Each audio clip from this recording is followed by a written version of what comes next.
State Senate Majority Leader Mitch McConnell.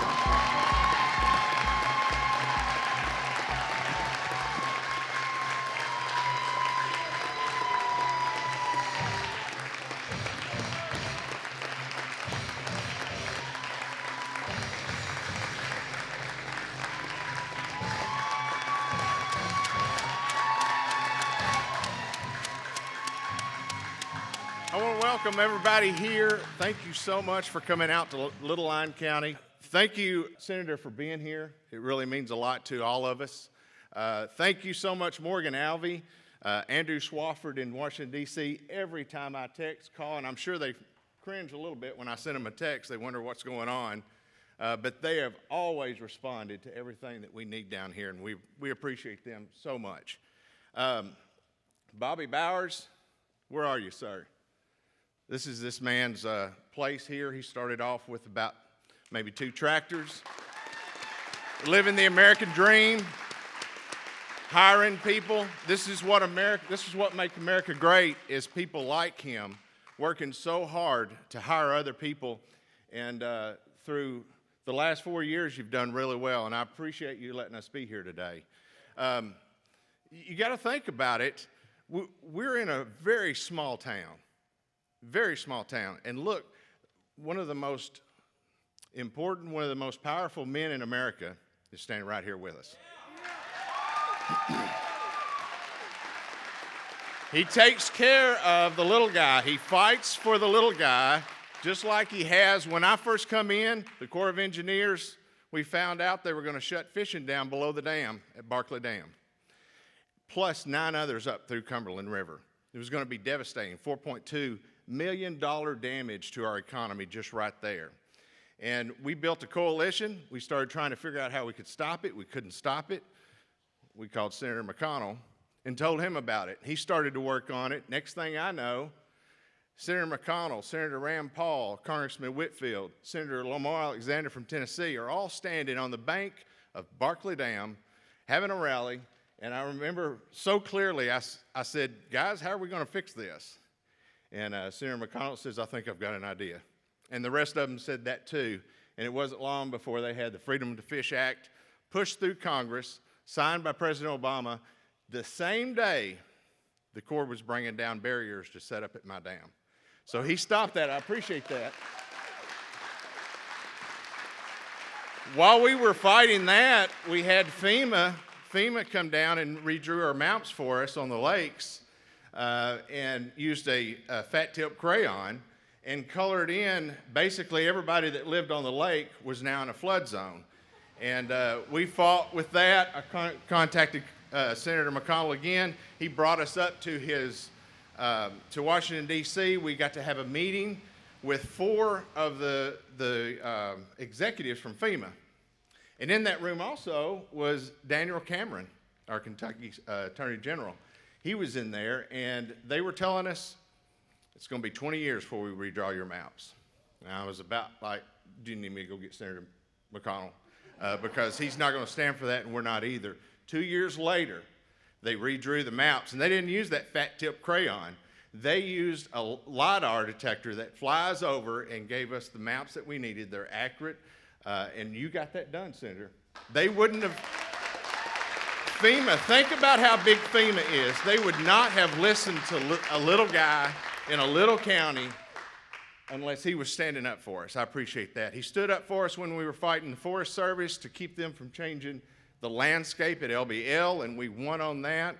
And right now we're in a battle now over Asian carp. Asian carp has completely, 2 years ago, had devastated our local tourism economy. Marshall County, Trigg County, all of us were suffering from it. And we told Senator McConnell about it. He come down, he listened to us, he met with us all in Marshall County. He come down again and got on a boat with me, which sometimes people get nervous about getting on a boat with me. But he got on a boat, he went out, he saw the problem. He's come down several times. He come down and turned on the barrier below Barkley Dam. And in the past, we've received maybe thousands of dollars to fight this. Now we have received over $25 million to fight it because of Senator McConnell. And I'll tell you, there was naysayers. I was on phone calls with other states and other agencies, and there was naysayers going, we're not going to get that $25 million because it didn't get in the House bill. And I'd say, when it was my turn, we're going to get the $25 million because Senator McConnell's going to put it in there. And they sort of laughed at me. Well, we got the last laugh because we got the money in there. You know, there's one common denominator to all these things that I've mentioned, and it's Senator McConnell in the seat that he's in as majority leader, and that's how important he is to us here. Senator, we love freedom. Y'all love freedom? You love the Constitution? How about our flag? How about the Second Amendment? How about freedom of speech? This man will defend those things. Majority Leader, Senator McConnell.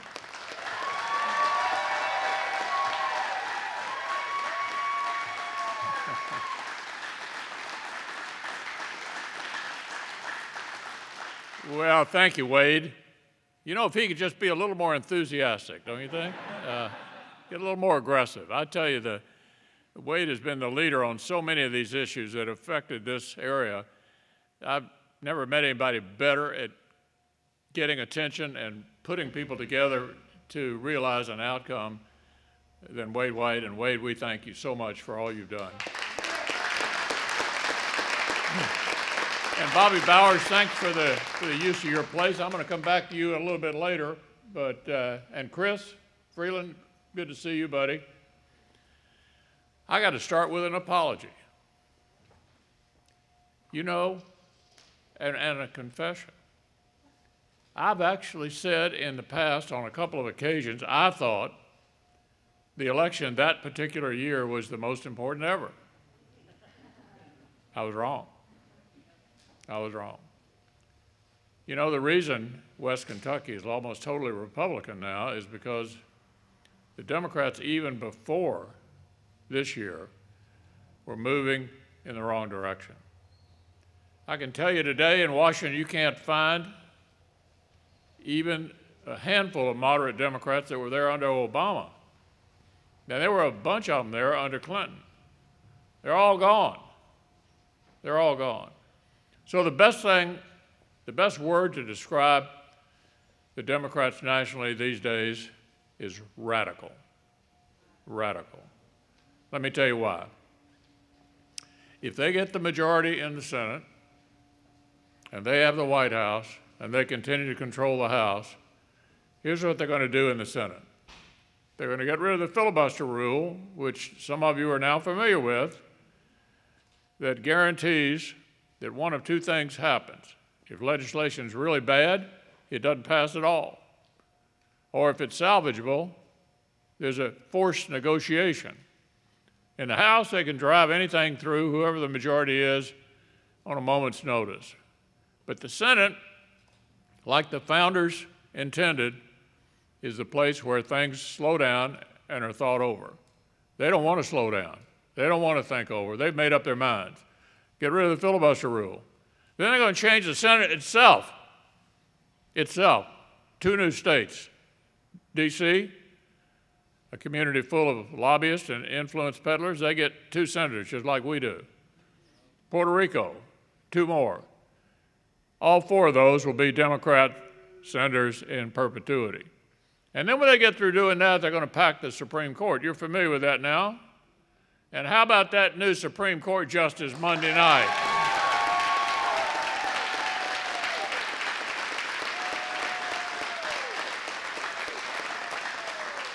And you know, I decided Monday night was the perfect time to confirm her because it was Hillary Clinton's birthday.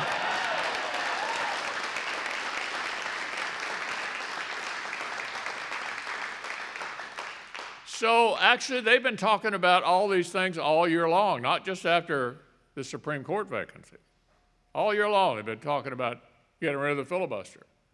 Every Senate Democrat candidate in America, every single one of them is in favor of doing that. They're all in favor of D.C. statehood, Puerto Rican statehood, and packing the Supreme Court. That's, my friends, the definition of radical. My opponent has signed up for all of that stuff. all of it. She's not a bit different from any of the people that you watch on TV, AOC, Nancy Pelosi, Chuck Schumer, all the rest. So that's why I was wrong. This election is more important than all the rest because the differences are so vast. They're in a hurry to change the country. My opponent said 2 days ago she thought America was an embarrassment. America's not an embarrassment, it's the greatest country in the world.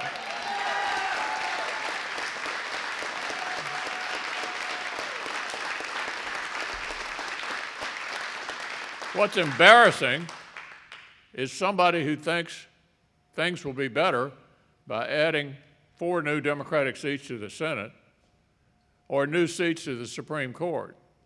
That's embarrassing. And so that's not the kind of person we want to send to Washington, which leads to my next point. Here we are in Lyon County, in Middle America. There are 4 congressional leaders. I'm the only one who's not from New York or California.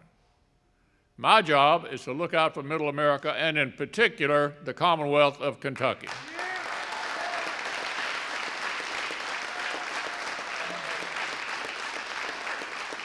And Wade gave you some examples of how I do that. And if you add it all up over the last 6 years, $17.5 billion for Kentucky that would not have been there but for my position.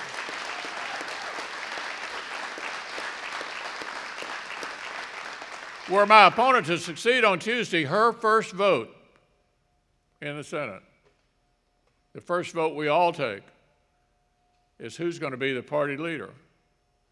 Her first vote would take the majority leader position out of Kentucky and send it to New York. A dramatic loss of influence. Our state is in the best shape it's been in since Alvin Barkley from Paducah was majority leader back in the 30s. And we're not going to give that up on Tuesday, are we?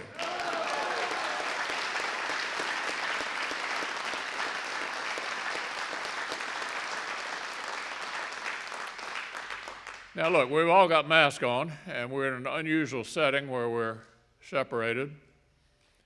And you can't talk about 2020 without talking about the elephant in the room, which is the coronavirus. So a little straight talk about where we are.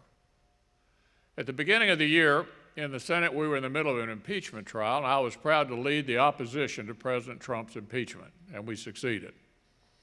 And as soon as that ended, the coronavirus hit. An experience we hadn't had in 100 years since the Spanish flu, back around World War I, an unknown disease we didn't yet know how to deal with, and the incredible recommendation we got from our best healthcare professionals that we need to shut the economy down. We'd never done that on purpose before. What to do? Well, every bill has to start somewhere, and Chris Freeland can tell you that in this particular instance, the bill started in my office, the CARES Act, in my office, to tackle both the healthcare pandemic and the economic crisis all at once.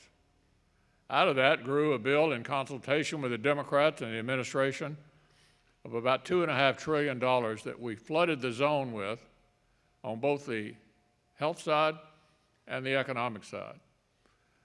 On the health side, more money for hospitals, doctors, nurses. On the economy side, and Bobby's a good example of it, we set up from scratch a brand new program called the Paycheck Protection Program. Never existed before. Started it from scratch to try to give small businesses an opportunity to maintain their employment until we could get back on our feet. 50,000 Kentucky small businesses access those PPP loans, lifting the economy. And Bobby just told me business is coming back, things are better, and this extraordinary effort helped them come back. And by the way, they really aren't loans, because if you follow the criteria, you don't have to pay them back. the single most successful thing we did to float the economy during this period. And if you noticed yesterday, even with all of the coronavirus still around, the economy is struggling to get back on its feet. The growth rate, the GDP growth rate in the third quarter was the biggest since 1950.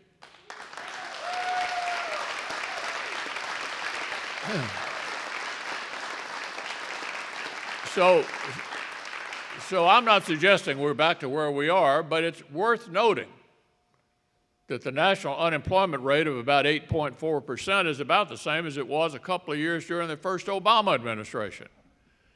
So we didn't have a catastrophic occurrence. Unemployment is still too high. The economy is still not where we want it to be, but we're fighting back in the midst of all this. And the next question, obviously, on your mind is, can we do another rescue package? Well, Speaker Nancy Pelosi wanted to throw another $3 trillion at this problem, and the bill that she put on the floor of the House included such essential items as tax cuts for rich people in New York and California, free health care for illegal immigrants, and by the way, more money for Puerto Rico than from Kentucky. It probably won't surprise you to know that I didn't call that bill up.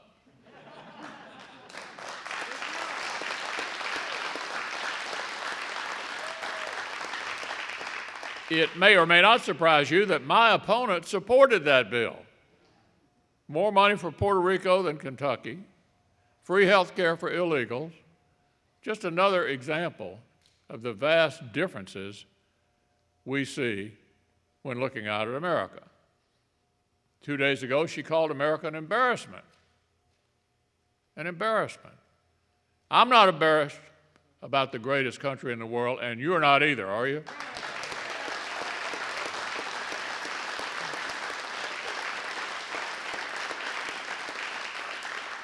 So I do think the economy needs another boost, nowhere near what the Speaker would throw at it. And we've been struggling to get something targeted at the problem. Schools, small businesses, healthcare providers does not require borrowing $3 trillion more. We haven't been able to get them to reach an agreement, I think because of the campaign, but hopefully we'll do that again once the smoke clears after Tuesday. And I want to close with this. We're going to get through this. We're going to get through this virus. But we're not going to get through it until we get a vaccine. And of course, we're having a surge here in Kentucky. This week, we had to look for counties that the governor had not declared red zones in order to have these events, because we wanted to comply with what seems to be appropriate, and these are gubernatorial decisions. But I want you to know we're going after this virus like America went after the atomic bomb in World War II. They called it the Manhattan Project. Total focus on getting an outcome quickly. In that particular instance, it was to try to prevent having to invade Japan to end the war. Well, it worked. And that's the focus we've had on getting the virus. And so I'm optimistic with this marvelous pharmaceutical industry that we have in this country, all of them competing against each other. We're going to get one or more viruses, one or more vaccines that actually work in rapid time. Until then, the only thing we can do is try to work through this period, because we're not going to shut the economy down again. That didn't work.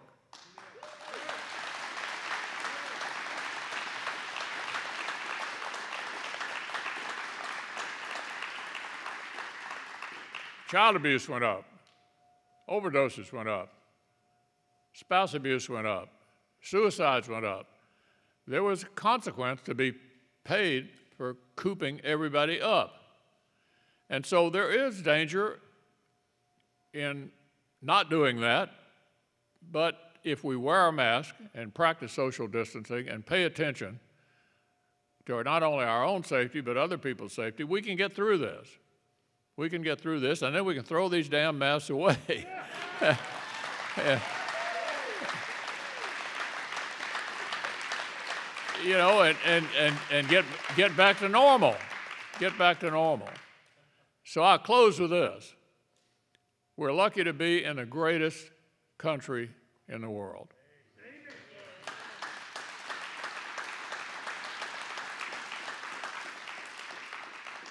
But for the first time in my life, the definition of what a great America looks like is actually on the ballot Tuesday.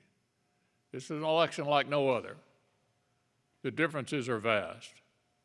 And so it's up to us, not only here in Kentucky, but all across the country, to save the America that we love.